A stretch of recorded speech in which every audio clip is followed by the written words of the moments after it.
Bom, hoje vamos falar sobre a cultura grega e como ela está presente no nosso dia a dia.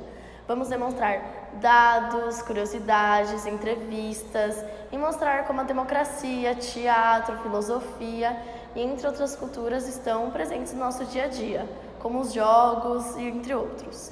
Então acompanhem com o vídeo e eu espero que gostem. Bem, todos nós, alguma vez na vida, a gente já ouviu falar sobre a Grécia Antiga. Tais como, exemplo, revista, filmes, até em livros didáticos. Mas você sabe como que a Grécia hoje, ela se encontra? Em que situação ela se encontra? Economicamente falando, a Grécia ela possui um retrocesso. Ela possui uma dívida de 21 bilhões aproximadamente de euros. O PIB por ano é baixo, o aumento dele 1,3%, e o índice de desemprego se encontra pela faixa de 17,6% da população ativa. Oi, estamos aqui presentes, eu e o Alan. Nós vamos entrevistar o Diego, professor de filosofia e especialista em Rousseau. Ok. Como primeira pergunta, como você diria que os estudos dos filósofos gregos contribuíram com a sociedade e comportamentos sociais hoje em dia? Os gregos antigos, eles fundamentaram toda a cultura ocidental. Se a gente for pensar, por exemplo, no que o Platão pregava como o dualismo, a divisão entre uma realidade inteligível e uma realidade sensível, você está falando sobre uma discussão muito próxima da realidade do cristianismo. Se você pensar, por exemplo, no sistema de ato e de potência da metafísica aristotélica, você está falando sobre a ideia de um ser divino, único, que basicamente fundamentou todo o processo religioso e cultural da sociedade contemporânea. Daí a importância de estudar esses dois caras e, enfim, as outras coisas de pensamento, como o iluminismo, a busca da felicidade individual, como a gente prega na nossa sociedade hoje também. Entendi. Ok. Segunda pergunta. Se já se passou tanto tempo desde a queda da civilização grega, por que essa cultura continua a ser tão importante e influenciadora nesses quesitos que você respondeu na questão 1? Na verdade, ela não continua hoje, ela é mascarada, né? Na verdade, quando você fala sobre a Idade Média, Santo Agostinho, São Tomás de Aquino, esses dois pensadores da Igreja Católica, né, vinculados à Igreja Católica, eles fizeram releituras das obras da Antiguidade. Então, Santo Agostinho, por exemplo, ele era um neoplatônico. Então, na verdade, a nossa cultura hoje, ela vive em saldo devedor com os antigos, mas pelo decorrer da história, essa cultura grega antiga ela ficou disfarçada, ela ficou implícita no que a gente entende por cristianismo. Entendi. Tá? Ok, obrigado. Agora vamos para a terceira pergunta. Sabemos que a cultura grega está muito presente no nosso dia a dia, mas como você acha que surgiu essa civilização? A civilização grega? Uhum. Não há respostas prontas 100% prontas para responder essa pergunta. Quando a gente fala sobre a civilização grega, a gente está falando sobre a confluência de vários povos que compartilhavam o mesmo território, que é o momento das cidades-estado. Então, se você falar, por exemplo, sobre os habitantes de Corinto, eles tinham uma manifestação cultural muito específica, uma determinada manifestação cultural. Diferente do que acontecia, por exemplo, em Atenas, diferente do que acontecia, por exemplo, na Jônia, diferente do que acontecia, por exemplo, em Tebas.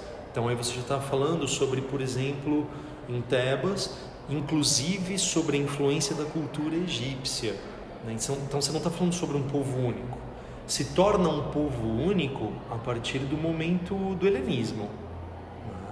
A junção de vários territórios sob a égide de um governo centralizado. Bem, agora, obviamente, eu não consigo responder e acho difícil uma pessoa que consiga como todos esses povos se agruparam culturalmente na mesma língua, na mesma religião. Tá? Historicamente, acho que isso não tem resposta. Pelo menos não por enquanto. Ok, Tá? obrigado. Vamos para a quarta pergunta. A mitologia grega é extremamente vasta. Mas além de influenciar apenas os gregos antigos, ela também foi muito importante para o desenvolvimento de outros mitos e religiões. Você sabe alguns deles? Sim, se você... Não necessariamente a cultura grega, tá? Se você for pensar na cultura romana, ela é considerada muitas vezes como uma releitura da mitologia e da simbologia gregas antigas, né? Então você consegue encontrar correspondências de divindades. Então, Zeus com Júpiter,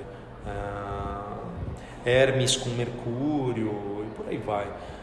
Você encontra correspondência também, não consigo estabelecer essa correspondência direta com a cultura nórdica. Você consegue fazer releituras voltadas do ponto de vista cristão atual dos mitos gregos antigos. Por exemplo, como esses filminhos que são produzidos aí, Percy Jackson, são releituras, mas que colocam um lastro já do cristianismo, né? Os gregos, por exemplo, eles não tinham a noção de inferno.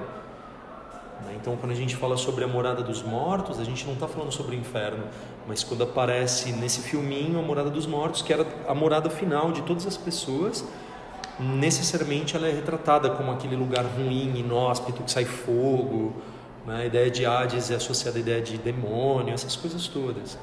Então, existe sim essa correspondência, né? Vale ressaltar que tem uma pesquisa recente que está dizendo aí que muitos gregos estão voltando a acreditar na religião politeísta, que é muito interessante, né? Muito interessante. Então, deixando de lado o cristianismo, que é a Igreja Católica Ortodoxa, e estão voltando a acreditar nos seus mitos antigos. Bem interessante isso aí. Entendi. Ok. O que mais? Essas foram as perguntas que a gente tinha para você. E Obrigado por participar do Obrigado a nosso vocês pela Falando um pouco confiança. mais sobre as curiosidades do mundo grego, algumas das primeiras obras registradas na região foram Ilíada e Odisseia, ambas de Homero. A primeira trata da Guerra de Troia, um evento real que ocorreu entre as cidades de Atenas e Troia, pelo controle do mar Egeu, que, no entanto, Homero, ao escrever a obra, retrata a situação como fruto de uma desavença entre os deuses. E a Odisseia, que retrata a história de Ulisses retornando à sua terra natal depois dessa guerra. Além disso, um ponto muito importante da Grécia são os filósofos, conhecidos como pré-socráticos. Eles tentaram estabelecer pela primeira vez um pensamento racional do mundo. Entre eles destacaram-se o Demócrito, que pensou pela primeira vez na existência de átomos, Tales de Mileto, que pensou que a água era a base de todas as coisas que existem, e Pitágoras, que desenvolveu diversas fórmulas e demonstrações que utilizamos até Bom, hoje. eu espero muito que vocês tenham gostado, que tenha servido como conhecimento ou curiosidade para vocês, pois a gente também se dedicou muito nesse trabalho e eu realmente espero que vocês tenham gostado. Então, obrigada